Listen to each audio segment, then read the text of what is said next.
Good evening, Nigerians, and welcome to Way the People Show on Universal Heritage TV in Niger. I am Obidi Mark, your regular anchor. This program is coming to you live from Vancouver, Canada.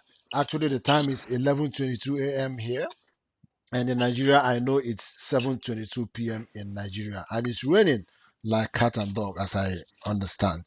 Okay, today we've already advertised to you that we're going to bring on board the I'm sure he's supposed to be the youngest commissioner in Nigeria at the moment, the commissioner for youth development in Imo State, Dr. Emeka Mandela Ukebu. And of course, that's why the caption of today's program is the Mandela Blueprint for Imo Youth Development.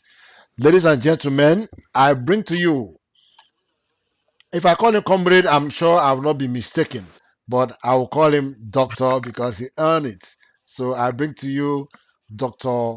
Mandela Ukebu, who is the present Honorable Commissioner for Youth Development in Imo State. Dr. Ukebu, you're welcome to the program. Thank you so much. Thank you so much, my wonderful host, all the way from Vancouver, Canada. Thank you to our lovely viewers. Thank you. All right, before we roll it today, I want to tell the viewers we'll have the comment section where you can drop your comments as the program progresses. And this program is streaming live on Facebook and YouTube at the same time. All you need to do is just to go to Universal Heritage TV Niger, our handle, our channel on these two platforms, and you can watch this program live. And of course, you know that USTV Niger is the premier independent online TV station in Imo State. We are bringing to you the TV of tomorrow for today because terrestrial broadcasting is fading off. This is where the technology is today, and this is where this is the guy of the moment. All right, so let's go to the discussion. Honorable Commissioner, once again, you're welcome to the program. I want to ask you. You just assumed this responsibility. You should be the youngest commissioner in Nigeria at the moment. So, how do you feel about being given this, big responsibility? I know we have over 4 million youths in Imo State.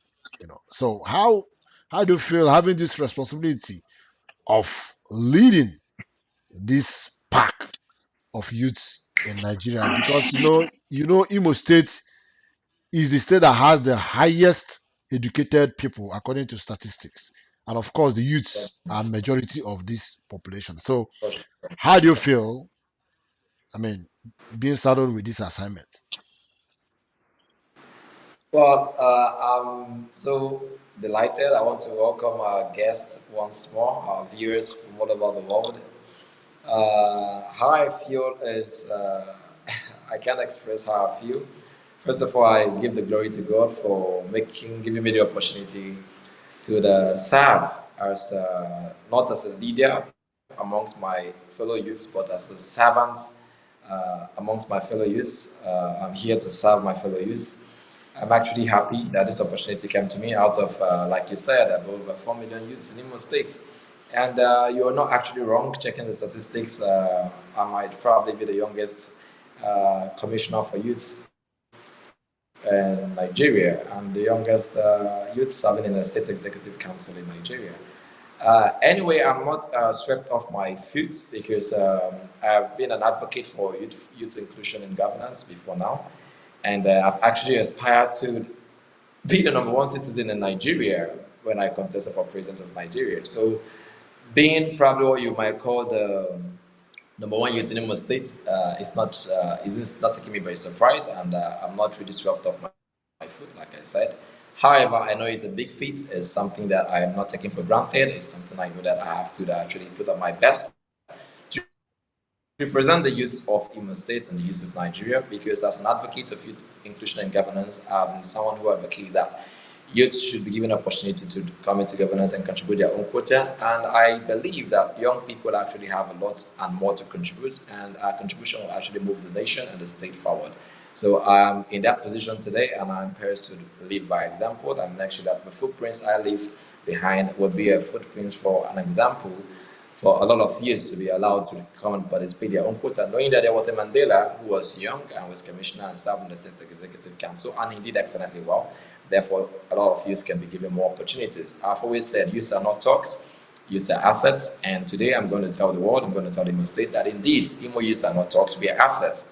And I'm an asset to Imo State government today, and I believe that I'm going to utilize this opportunity very well to open doors and open ways for my fellow youths out there who are Okay. on the corridors to government to come in. Okay. So, taking you from your word, I want to make some clarification, kind of laying background before we proceed. You rightly said you contested for presidency. We all know that. And I think it was in the PDP that you did contest that election.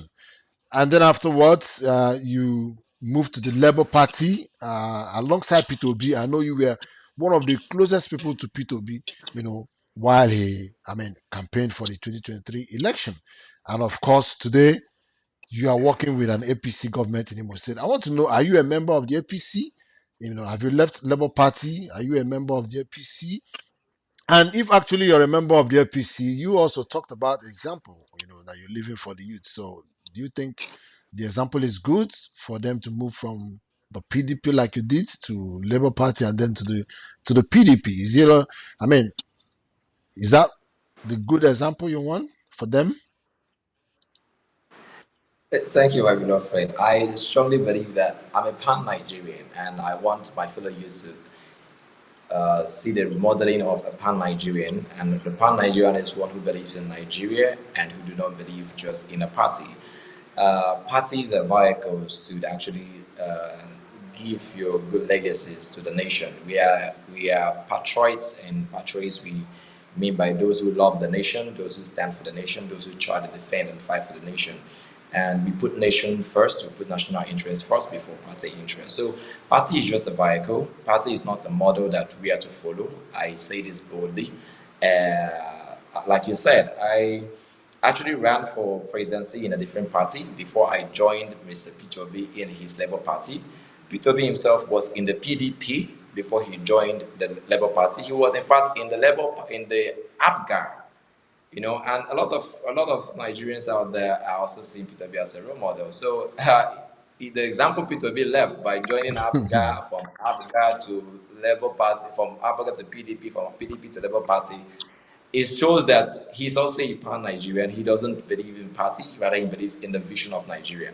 My boss, my principal, who I call a pan-Nigerian youth, His Excellency Distinguished Senator Opos Adama, is also not a party figure. He's also a pan-Nigerian by excellence. He was once in PDP as a senator of the Federal Republic of Nigeria, sharing and contributing his own quota to Nigeria. Today, he's one of the lead leaders of APC, contributing his quota to Nigeria. It's all about Nigeria, Nigeria, Nigeria. Irrespective of the party you find yourself, just make sure you're contributing your quota to the development and growth of the nation. Thank you. Okay.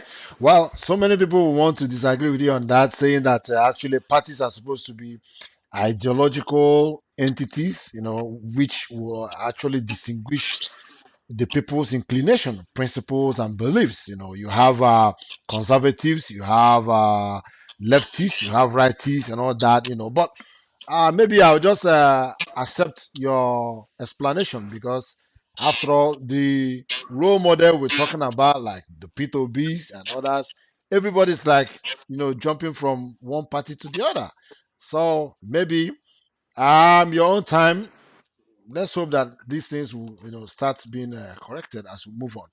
Now let me go to your real responsibility today. Since you assumed office, have you made an assessment of what is the need assessment, the result of your need assessment, if you've actually done that, about the youth in Imo State? And what do you think are the pressing challenges or the needs that the youth in Imo State have, and how do you think you can start tackling them? Why I'm asking you this is, we've actually had a young commissioner for youth and sports sometime in Imo State. Kenneth, I've forgotten his surname. He actually was Emelu. appointed Emelu Kenneth, yes. But his tenure for Imo youths, if they're rating it over 10, I'm sure they're going to rate him 3/10. So are we going to expect something different from you? Have you know what the challenges are? and how are you going to tackle them? And if you've known the challenges, can you give us at least one or two, three of the challenges you've discovered in, I mean, amongst the youth in Imo State? Thank you so much. Uh, by what you just said, I think I'm going to first of all explain why the creation of this ministry was very, very important and why we're supposed to applaud His Excellency the Distinguished Senator Hope Uzodinma as a pan Nigerian youth for actually being one of the Nigerian governors in this nation that has the interests of the youth at heart. And hence the creation of the Ministry of Youth Development and Talent Hunt. The ministry was formerly Youth and Sports, and when it was Youth and Sports, the responsibility was more channeled towards the sports development of youths, and the other interests of youths were tailored down. So the creation of this ministry has left me with the full opportunity to actually explore youth development in education, youth development in entertainment, youth development in entrepreneurship, youth development in agriculture, and youth development in so many other areas outside sports. So the first thing I'm looking at myself is now what are other areas that youth can actually do very well? What are other areas like the sports that can bring our youth together and we can harness potentials, we can get them engaged. So going straight to what you asked, what do I think the problem of the youth are? The problem of the youth is that they are less engaged by the society. The society, I mean, is government. Government is the center. Government provide the enabling environment. Government provide the guidelines. Government provide the space. Government provide the activities that shaping the citizenry of her state or her nation. So the youth are less engaged. And as a ministry, I think the first thought process that come into our head is what can we do to get our youth engaged? Engaged in education, engaged in entertainment, engaged in entrepreneurship, engaged in agriculture, engaged in arts, engaged in different endeavors in different areas, in different stratas. We need to get them engaged. And we came up with the mantra of the ministry, which is also voiced as our mission statement, which is to innovate, implement, and fully execute and deliver what is named the three E's of the 3R administration. His Excellency the Distinguished Senator Hope Uzodinma has mantraed his administration as a 3R administration: recovery, reorientation, and rehabilitation. Now, our three E's as enlightenment, engagement, and empowerment. So we are poised to first enlighten our youths. After the enlightenment exercise, we're going to engage them. And after the engagement exercise, we start empowering them.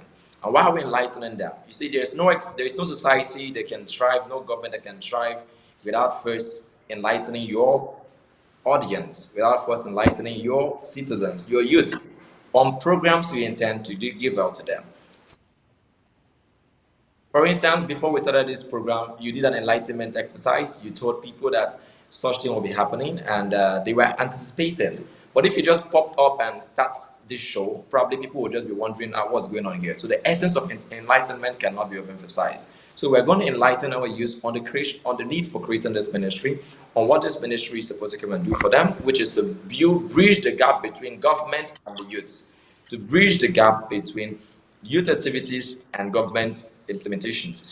Now, during this enlightenment exercise, we are poised with one important thing: reorientation. The mindset of our youth, the mindset of our youth is one of our main missions as a government and as a ministry. We want to put our youth in a mind to give our youth a positive mindset, a mindset where we can try to reestablish self-love, self-discipline, self-dependence, self-development, and an advancement of themselves, the society, and the nation. So these enlightenment programs can only come through. This reorientation program can only come through enlightenment avenues like what we are doing now: Facebook, Twitter, radio programs, TV programs, billboards, banners, town hall meetings. We are going to use all these mediums to get our enlightenment programs, our reorientation programs to our youth. We're going to be partnering with the orientation agency. We're going to be partnering with so many other agencies like the Nigerian Police, the NDLA, and the EFCC to help bring reorientation programs to our youth, to make them shun all the social vices, shun illegal things, shun things that can take their minds off being in the lawful part of life and bring them back to the lawful part of life. Uh, Again, we look at engagement. After enlightening the youths, what is the next thing? The next thing is to engage them. So we're done with enlightenment. We know that they're expectant now. Then we start engaging them. Now, why are we engaging them? We're engaging them to actually know their own problems, their peculiarities, and how we can come in. We're engaging them also to give them our plans as a ministry, our empowerment programs, our schemes, our policies, our exercises, and how they can participate. The main essence of engagement is to make sure that we know the target audience and we know what is good for the target audience. We know the youths in different areas and we know what is good for the youth in different areas. For instance, we have three senatorial zones in Imo States, the Imo East, Imo West, and Imo South, which is Olu Zone, Orori Zone, and Okigwe Zone. Now, these three zones, we believe that the youth from these three zones might have different inclination to how they see the society. And if we have an agricultural program and we engage with the youth from Okigwe zone and we find the youth in the Okigwe zone are more inclined into agriculture, when we are developing an agricultural program, we know that okay, during our engagement exercise, before we get to the empowerment part, which is the last part, we know that this empowerment program on agriculture is going to the youth of Okigwe zone because during our survey, during the engagement, we found that 60% of youth in Okigwe zone are inclined with agriculture.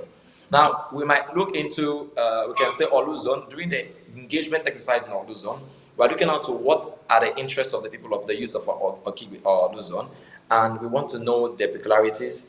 Olu zone is an area where probably we have insecurity issues. Could it be that maybe the youth of Olu are more vibrant, they are more active, and if we have programs that is geared towards recruitment of young people into the immigrations, into the Nigerian army, into the customs, into the Nigerian police, into the civil defense, all those things that are very difficult for youth to get on their own. When we get those job opportunities as a government, as a ministry, we can tell them most of those opportunities to the use of Olu Zone because we know that most of them are very active and engaging and combating. So we Yeah. push them Okay. there. So instead of allowing them to instead of allowing them to join non-state actors, we rather position them to actually be in the proper arm Okay. of a government that is legalized to the do the active service of militarizing and Yeah. security. So the last part is empowerment, like I said. So we started from the three E's, which is the enlightenment, engagement, and empowerment. So these are the mantras of the Ministry of Youth Development and Talent. So we want to enlighten our youth, we want to go to engage with them, and then we'll start empowering them, Okay. respectively to areas of interest. Okay. Actually, some youths in Nigeria, the way they see things now, they think we need more of actions now than talks and talks and all. They will tell you that for years they've been hearing talks. Every government that comes will come with a work plan, with that 7 point agenda, 3 point agenda, but they just want to see these things happening. So talking about engagement, I mean, enlightenment, like you said, the first E, enlightenment. Some are going to say, aren't you spending so much time on a responsibility that primarily should be the responsibility of the state orientation agency? That should be, they should have the sole responsibility about orientation. Because recently I heard about your ministry. I don't know if it's true, you're going to correct me, talking about rolling out an anthem for Imo State.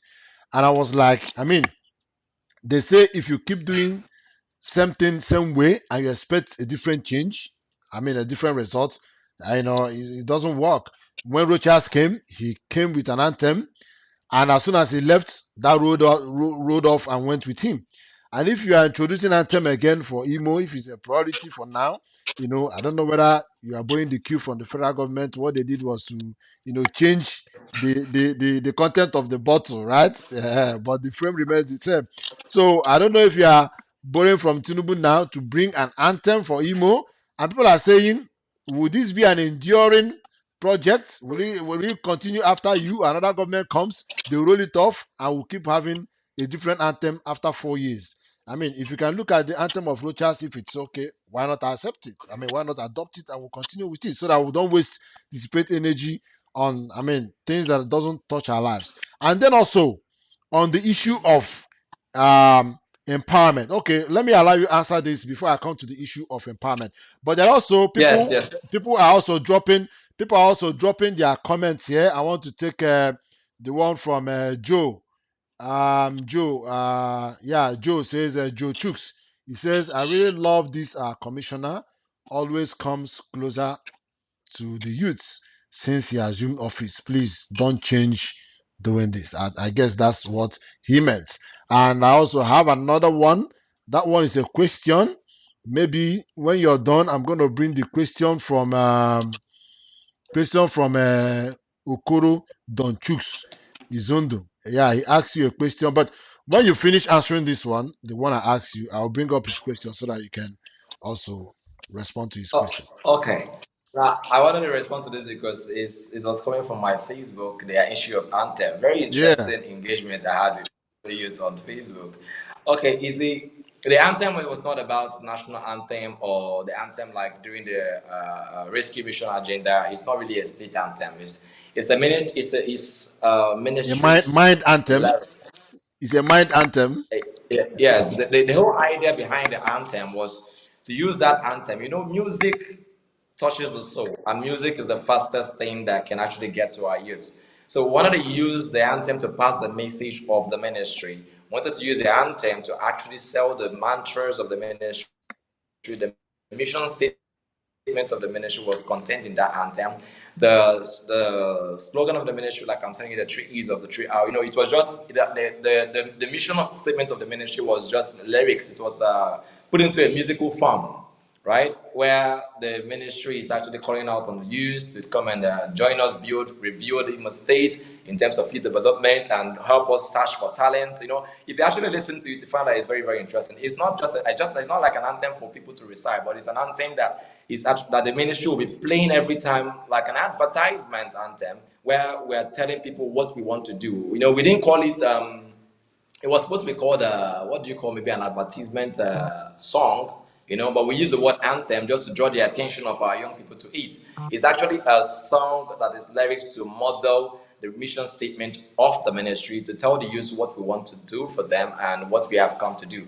I know if we start writing that on text and putting that on pages of newspapers, they might hardly read it, but when they hear it through music, everybody will want to rush to hear it. The beats of the music is actually remixed after one of these popular beats that will get them interested, and the lyrics is what we want to pass to them to make them know that the Ministry of Youth Development and Talent is actually ready to serve Imo youth better, actually ready to give you our best, and we have only wanted to use that song to pass our message. I hope this message made them well, and I know that the anthem is still coming. I actually stepped it down because of the controversy, so I could explain to them more. And then we have decided to make that anthem to become a competitive anthem. We are setting it up in our youth week, the International Youth Week celebration. We are actually putting up a contest for talented youths who can sing and can create. We're giving them a guideline on what our ministry stands for and how they can put it into lyrics form, and we still push it out for our youth to follow up. It's a unifying song that bring our message out to the youths. It's not an Okay. anthem for people to recite and say arise or come back. No, no, that's not it. Okay. All right. So we have Okoro Donchuks Izundo. And Okoro Donchuks Izundo, his comment, he said, from 1999 to now, their Imo State remains undeveloped. No good roads in the municipal Owerri North and West. Mr. Commissioner, our governor doesn't have an interest in youth development. How can the governor, that one, we don't say it on air. Yeah, I think he wants to talk about the governor, yeah, promising to take 5,000 people, 5,000 Imo youths to Europe and all that. Okay, so let me rephrase this and put it in a better perspective. Let me ask you, before you assumed office, I don't know if you kept in touch with what was happening in Imo State, which I assume you should. Okay, so we had this rabbit empowerment for youth in Imo State at that time. The governor brought rabbits and shared rabbits to youths. And I don't know how many of those rabbits that survived, if they are still on now, So I don't know if you've taken time to look at your books, check youths who are still having those rabbits. How many rabbits do we have now in Imo State? You know, and then also we also had one of the aides to the governor that time, the celebrity barman, what's his name, chief priest of Cubana, when he distributed Android phones to smartphones, yeah, to some youths, and said it was kind of empowerment. I don't know if you've also, cross-checked those investments to see how empowered people who got those phones have been today. Also, at a point, the governor organized an ICT, Scale what up, they call Imo Scale Up program. scale up. Yeah. So, and I don't know to what extent. At that time, at the peak of it, the governor made a promise, a very controversial statement that is still trending today, where he said he was going to get jobs for Imo youths in Europe, in Canada, in USA. I mean, Canada have been waiting to see Imo youths arriving here, courtesy of that job. I've not seen any. I don't know if they are in other places. So how many youths have we been able to export since that time? In fact, at that time, the governor said he was going to pay their air tickets to those places to go and work. So in this perspective, what have you found out? And are there other ones lined up, like you said, which will now come into your third E, which is empowerment? Which other empowerment arrangements you have to add to this, and what result have we got so far from these ones? Okay, thank you so much. You see, the essence of we coming on board is to look at what we've done in the past and look at how we can fine tune. So, for the previous empowerments, which is, let me take rabbit empowerment for instance, rabbit empowerment is not to be jettisoned, it's not to be laughed at all. You might laugh at it because probably you and I don't have value for rabbit rearing. There are people who do fish farming, there are people who do snail farming, there are people who do rabbit farming, those in agriculture, there are people who do piggery. They will have more value for it. So those who might jettison it on social media might not have value for it. Does not mean that some youths out there don't have value for it. We have youths that are in agriculture, we have youths that are in livestock agriculture. And rabbit farming is not a bad idea. So why we are coming to refine these things is why I said there will be enlightenment and there will be engagement. Remember, I told you that the essence of engagement is to know what is good for who. So we don't take rabbis of agricultural sector and go and give youths who are looking for information technology knowledge, right? It's going to be misplaced priority. They're not going to make good use of that opportunity, right? So our duty is to actually enlighten and engage. The engagement part is very important to know the empowerments that we are giving to which sector, which group, and which kind of people. So it's very important, right?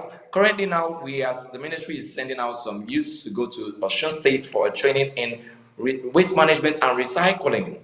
We know that if we put that out in some platforms where probably youth are looking for probably how to the study medicine or how to the travel abroad and equip their medical knowledge, and you tell them about recycling of waste, they will just sit and say, is this all the government have? Is this all the government want?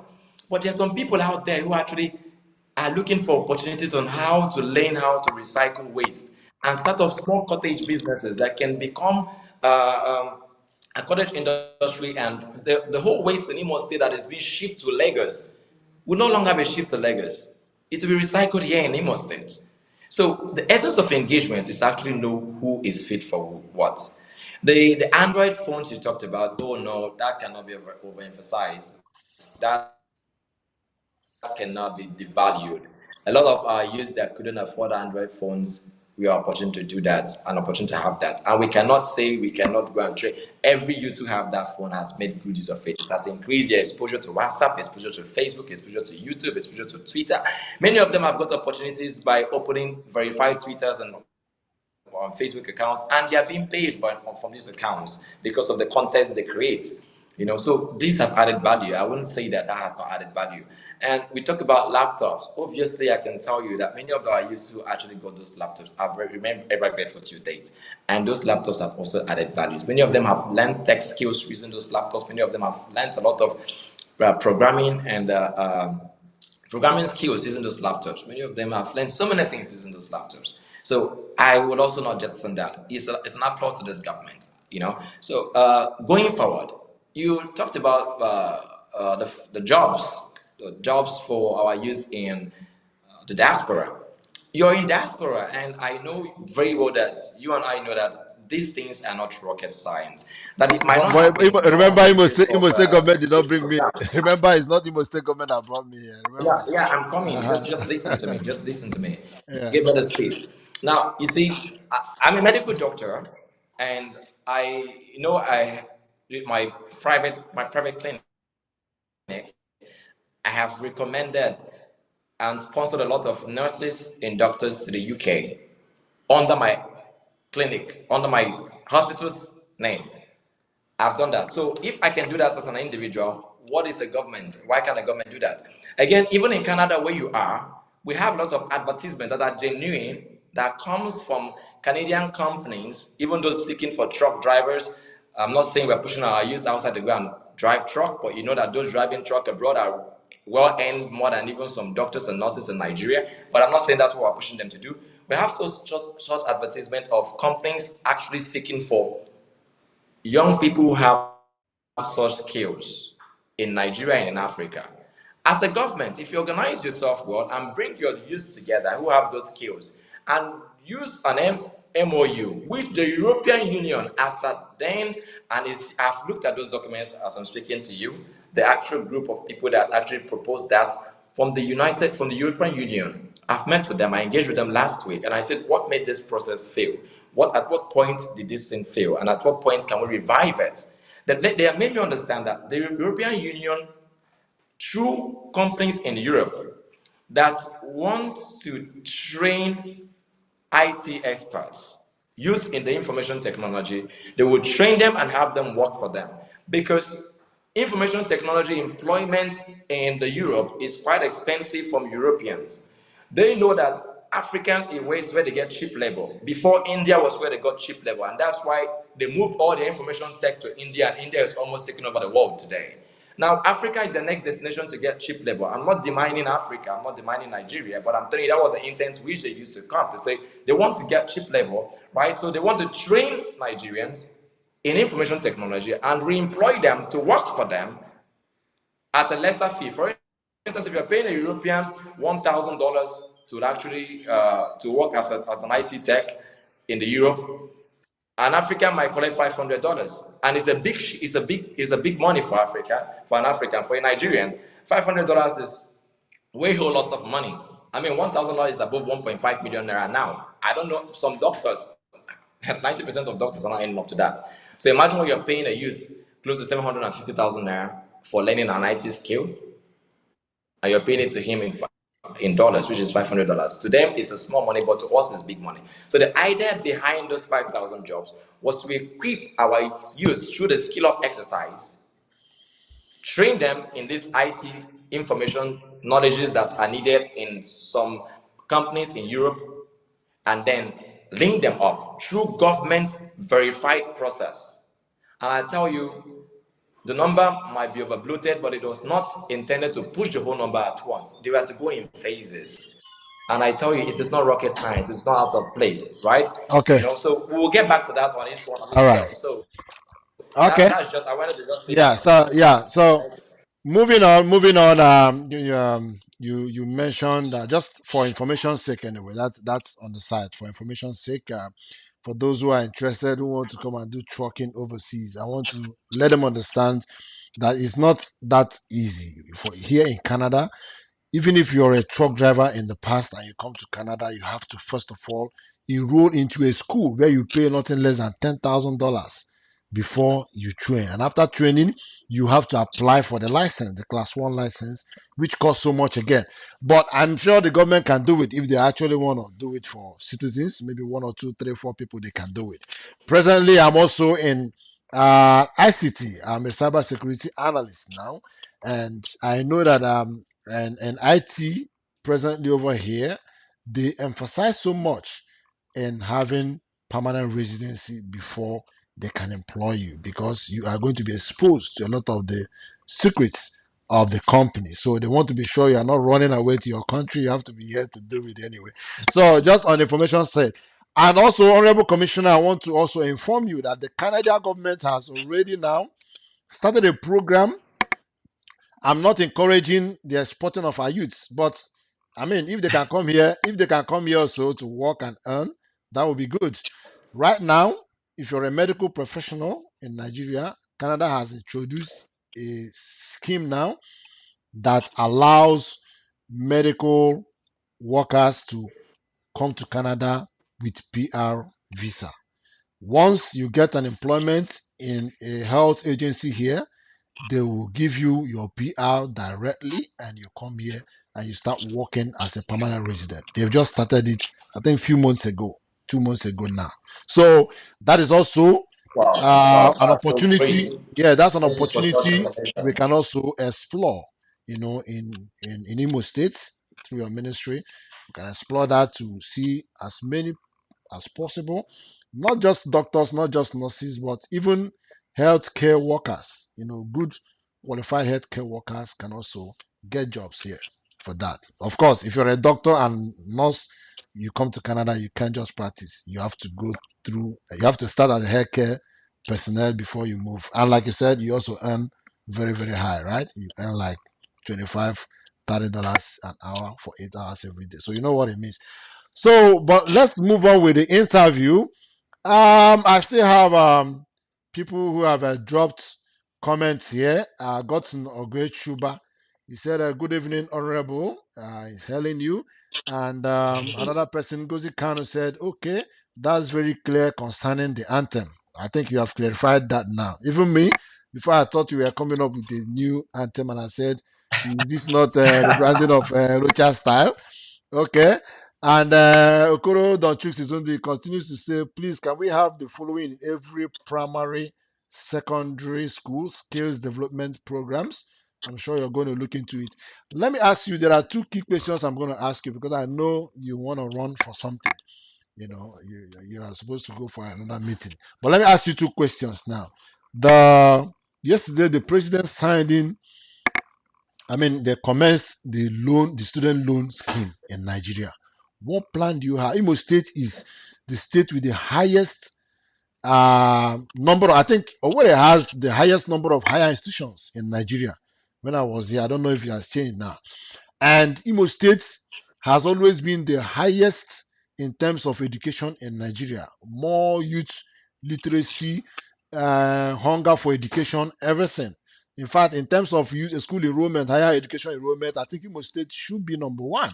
So, what are you going to do to ensure that the teeming population of Imo youths who deserve this loan actually access it and use it to, I mean, empower themselves with education? Thank you. Just a couple of days ago, I engaged with student union leaders from different universities to actually find out if their schools have started enrolling their students on the loan scheme. And the answer was in the affirmative. I know that the loan scheme want to start from with federal government schools and then move to state schools. But I'm happy that in Imo State we have about four federal government schools. So even if they limit it only to federal government schools, Imo State students are not going to be left out. We have four federal institutions in Imo State, and we're going to make sure that the scheme is rolling in those universities. We're also trying our possible best to see if we can attract the scheme to one or two state schools, at least Imo State University, IMSU, which is the main school, main university of the state. If we can attract the loan scheme there to help our students. A lot of students go into depression because of financial dependency on the parents, which are who are also the civil servants that are actually crying for low wages. So we know that this loan scheme is going to go a long way, and we would wish it could reach out to every student available in Imo State and Nigeria by extension. I could understand the plight of parents when it comes to training their children in schools. It's not quite easy. I was a student once, and I know how difficult it was for me and my other colleagues. So I want to first of all applaud Mr. President for this laudable student loan scheme. But the implementation is a problem, like you've just said. For me, as a government and a Ministry of Youth Development in Taiwan, I'm going to make sure that the scheme, the ministry will monitor it in Imo State, will follow it up, and make sure that it gets to the students that needs it most. The implementation has to be top notch, and we're going to follow it and monitor it. It's a federal government scheme, not a state scheme, so it will be like an oversight function for me. I'm not the one to implement, but I'm going to monitor to make sure that the federal government agencies in Imo State that are saddled with the responsibility to carry that out are actually carrying it out diligently. Thank you. Okay. Um, Going further than that is the issue of bursary. When I was in the university, Imo State, during the Udonwa's government, there was a time bursary was introduced, temporarily, and some students benefited, though it was then for the oil producing communities. But now, some students are saying, how will Imo State complement, the initiative of the federal government in terms of this student loan, and I mean, is there any plan you have to talk to the governor or the government of Imo State to see if they can introduce bursary, because things are very difficult, like you said, for people in Nigeria, not to talk about students who are passing through a lot. So is there any? Do you have any plans to, I mean, appeal to the governor to introduce bursary allowances to support the students of Imo State, you know. And beyond that, for the loan scheme, the process of assessing the loan, so many youths, so many young people do not actually know the procedure and how to go about assessing this loan scheme.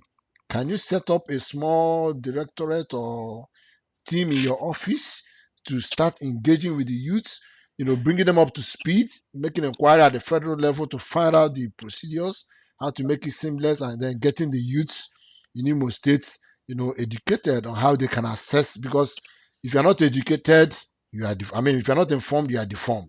So that they can be informed properly on how to assess this loan scheme, so that because this is like a national cake.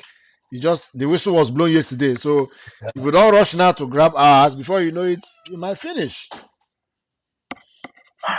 Thank you so much. I can tell you to count on us. I doubt that any federal government grants or scheme or empowerment program that is announced, Imo State will never be lagging back. As long as I'm here as commissioner to the governor, I'm going to make sure the governor grabs everything and the Imo State youth and students benefits wholesomely.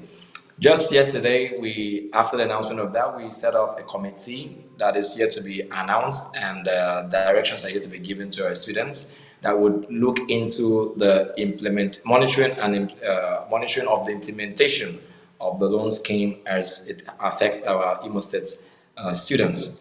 Also, you talked about bursary. I was once a student, I think, not far from the Dunwas time, like you said. The bursary scheme issue during the Dunwas time then was also not easy. I remember vividly well when most of us were saying, okay, we want a part of the bursary scheme. It's not supposed to be for only RGBMI use. And even the RGBMI use, we're not even getting it in all this complimentary.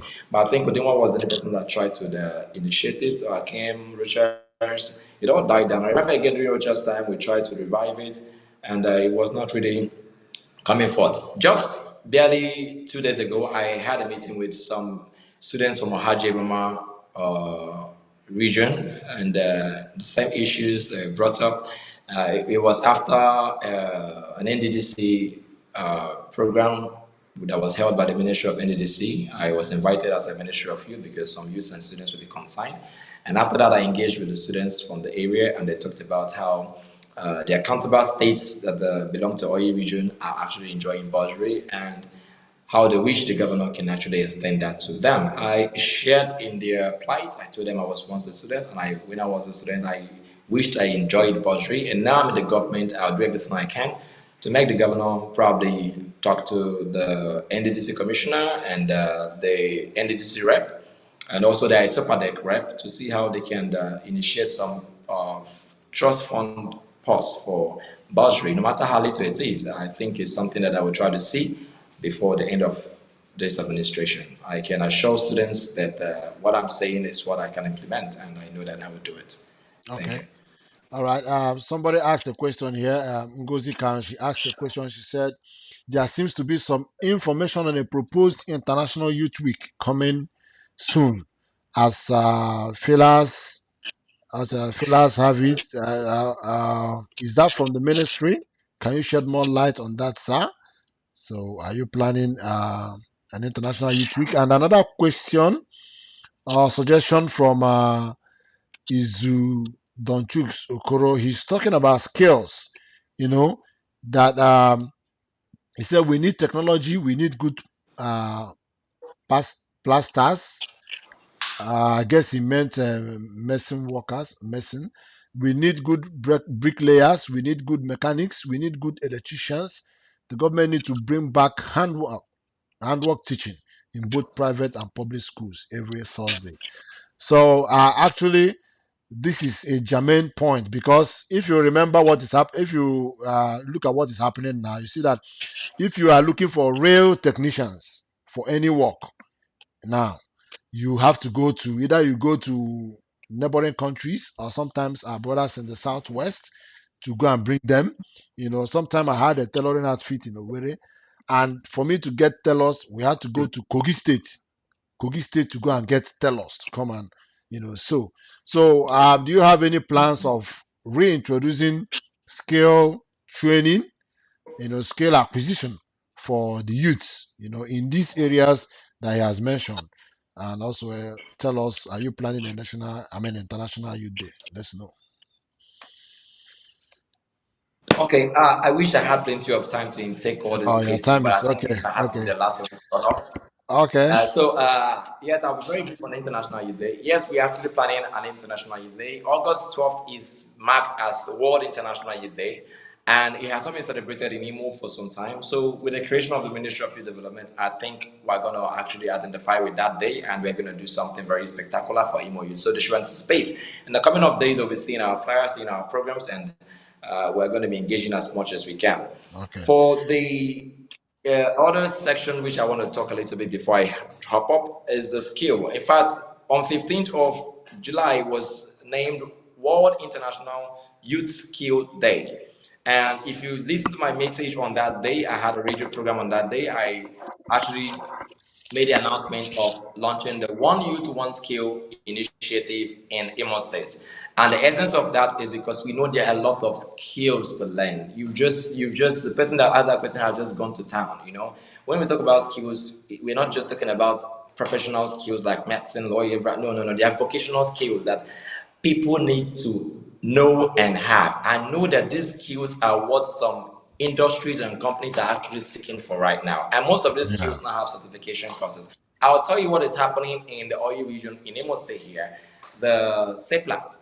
The SEPLAT has built this mechanical village in Ohaji Ebema. This mechanical village is a state of the art. You can't even believe that it's a mechanic. I mean, there was something like that also that was built by or what filling station was that one big filling station around Aba Road. They have a very big mechanical village also. Now these villages are now called automobile companies, right? So they've gone out from the local mechanical knowledge to call themselves automobile engineers. Now, these skills that you could learn from mechanical skills, automobile engineering skills, you cannot actually learn all of them in theoretical classes. These are handwork. These are things you could learn, and we give the certification course that come to you, and you actually get employed. In fact, I have a lot of youths who have certification courses on automobile engineering from Lagos that have already written to my office to help them secure jobs in Seplat, having opened a new automobile plant in their company at Hajim. And I'm actually working on that. So the one skill, one use one skill program cut across not just automobile engineering, agricultural skills, um, skills in buildings. You know, we now have this 3D art. We now have a lot of advanced technologies in building, concrete flooring, 3D 3D flooring.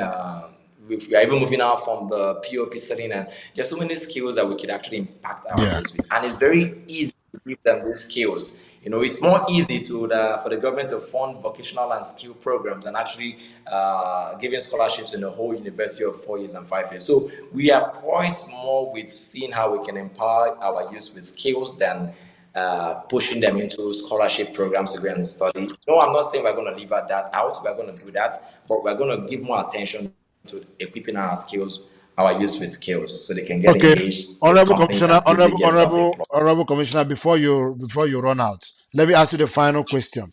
We are going to have local government elections. Women are talking about 35% affirmative. The youths, what is at stake? What are you telling the governor about having youths properly represented in this election? How many youths are going to become LGA chairman? What are you doing about it? What are you doing to secure, positions for the youths in this election? Okay, since you asked this question, I just have to answer it. It was my little secret, but I just have to make it open. Okay, on this issue, because I'm someone who have been an advocate for youth participation in governance and youth inclusion in governance, I'm also already working and hand in glove with the party chairman of the ruling party, the greatest party in Africa as of today, the APC, All Progressive People's Congress, which is the next destination for every progressive Nigerian, every progressive youth. I'm also pleading with them. I have an interaction with the party chairman by Friday, and it's still on this issue. Friday is tomorrow, and it's on this issue. He's actually in Lagos at the moment, and I was supposed to have that engagement with him today. He's still on this issue. We are not so greedy. We are not saying that positions should be left for young people without them trying to step up, live up to expectations, step up their game and fill up the gap. But what we are saying, at least for the councilorships, my engagement with him is for councillors. We want to believe that councillorship is a starting point of leadership in Nigeria, and the form for councillorship should be brought down no matter how little for our youths. We are going to do that. It's just a plea. I'm not a party executive. I don't have the executive power to do that. I'm a government. A ministry. I can only appeal and appeal to their conscience, appeal to his conscience. And I'm also, as I'm appealing to the APC, the greatest party and the ruling party of Nigeria, I'm also appealing to all the parties in Imo State.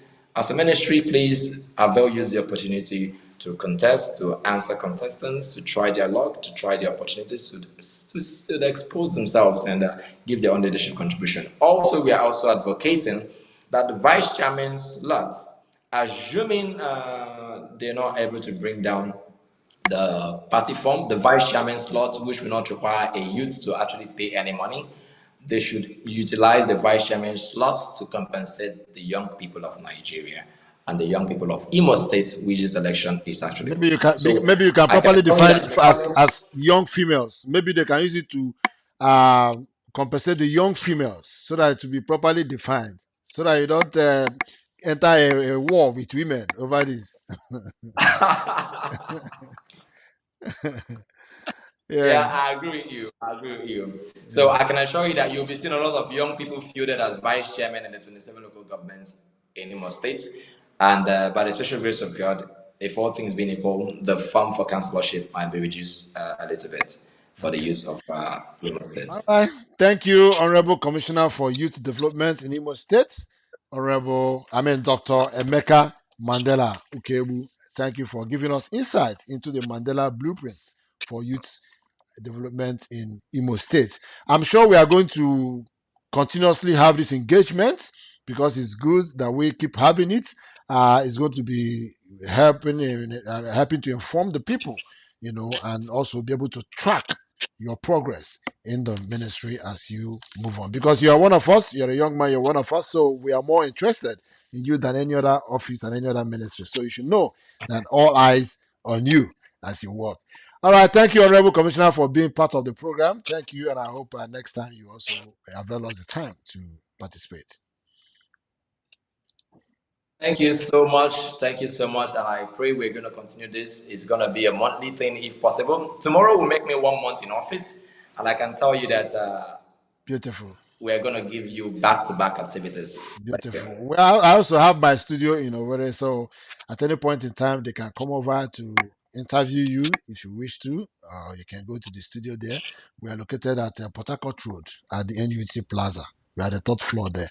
All right. Thank you for being part of the program. Thank you. Thank you. All right. Okay, so dear guests, you've heard it from the horse's mouth. You've heard it from the Honorable Commissioner for Youth Development, Dr. Emeka Mandela. He's told us his plans, what he's doing, and you've made your comments. And I want to thank all those who participated in the program today, who dropped their commentaries, starting from Okoro Donchuks, Izundu, Gostin Ogechuba, yeah, Ngozi Kanu, and yeah, thank you all for your contributions. Somebody else made a contribution here. I didn't mention his name.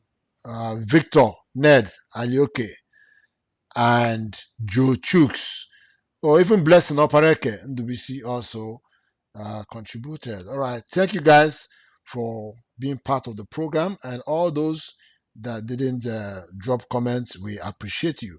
And we also urge you that the only support you can give us is subscribe to our channels. We are in YouTube, Universal Heritage TV Niger, on Facebook, Universal Heritage TV Niger, and continue to follow us. Even on TikTok, we are on TikTok with the same name.